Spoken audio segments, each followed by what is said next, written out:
Les artistes qui m'ont influencé énormément, au départ, ça a été lorsque j'étais à Paris dans les années 60, où j'ai vu Soulage, des grands tableaux immenses de Soulage, c'est-à-dire des grands traits noirs traverser des surfaces blanches. J'étais vraiment très étonné, j'étais renversé par cette idée qu'un artiste peintre puisse faire ce genre de tableau-là, parce que dans la tradition, c'était toujours une image, c'était toujours un paysage ou un portrait ou une nature morte. Et ici, c'était seulement un trait de peinture. Ça m'a influencé énormément au niveau du concept peinture.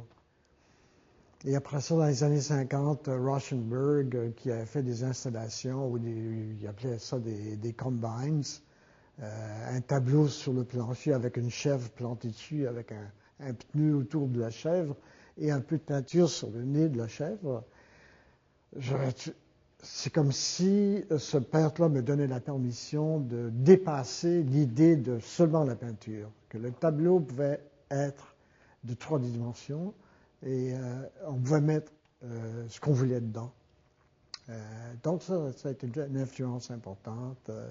Cy Twombly avec ses graffitis, ses grands gestuels à l'enfant, mais d'une façon tellement élégante. Pendant des séries, des années de travail, il a toujours employé ce même petit graffiti, petit machin.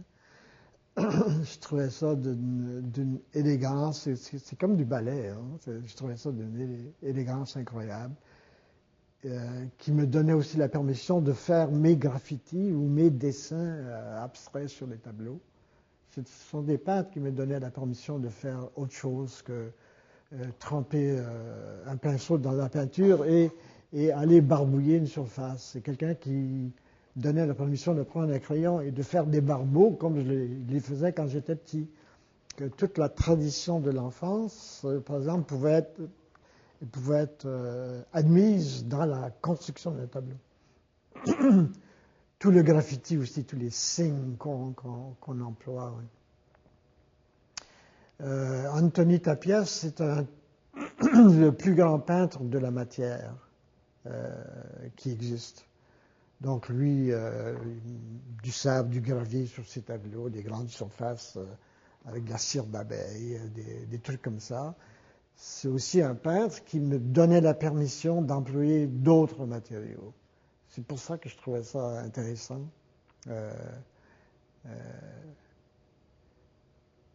Et le lien qui était créé avec eux, c'était beaucoup plus un lien comme un lien de gratitude, en leur disant c'est bien que vous me donnez la permission d'employer ces matériaux-là parce que vous l'avez fait avant moi. Ils devenaient comme ça, on parle souvent des anges gardiens. Hein. C'est comme les anges gardiens qui sont à côté de moi, là, qui me donnent la permission de faire, lorsque je suis en train de concevoir, disons, une démarche, une série de tableaux, puis ils sont tous là, qui me disent, oui, tu peux faire ça. Tu as le droit de faire ça. C'est beaucoup plus dans ce sens-là que j'ai beaucoup d'admiration et du respect pour eux, par ce lien très émotionnel que j'ai avec eux, parce qu'ils ont fait un travail qui me permet de faire aussi des parties de leurs travaux ou d'employer ce genre de matériaux-là. Et Anselm Kiefer aussi qui écrase, je sais pas, sur des tableaux immenses que j'ai vus à Bilbao, au musée Guggenheim, des tableaux qui font 20 pieds par 20 pieds, où il doit y avoir à peu près 3 pouces d'épaisseur de branches, de feuilles qui sont tissées avec de la broche d'acier à travers la toile, parce qu'ils travaillent sur la toile aussi, j'ai remarqué, au lieu de travailler sur des panneaux de bois et tout ça. Je trouve ça aussi étonnant. Hein, c'est très étonnant de voir quelqu'un qui a une très grande culture employer des matériaux ordinaires, des branches d'arbres, dans des tableaux qui sont dans des grands musées du monde.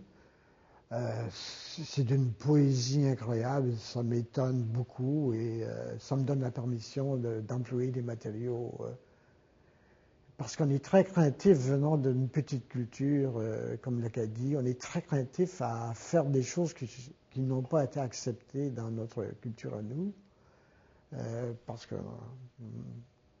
j'ai pas vécu avec des peintres dans des ateliers pendant ma vie parce qu'il n'y en avait pas.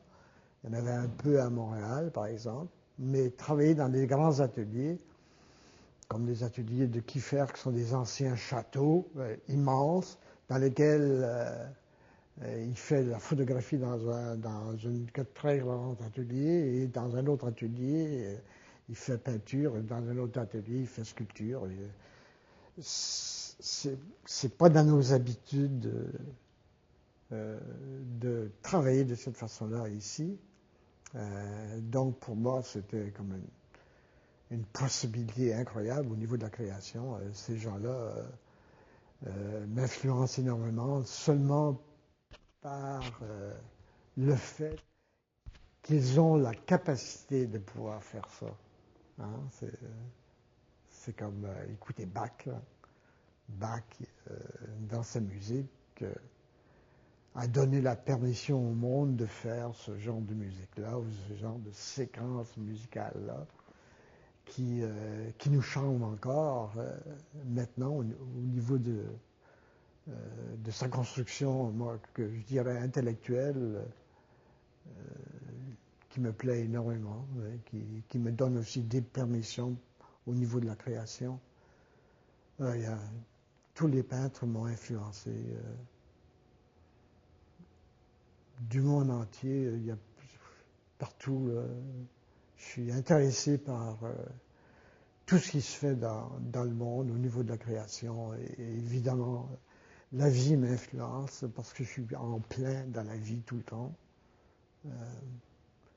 Alors, c'est principalement les artistes qui m'influencent, les peintres surtout, et les musiciens et les poètes.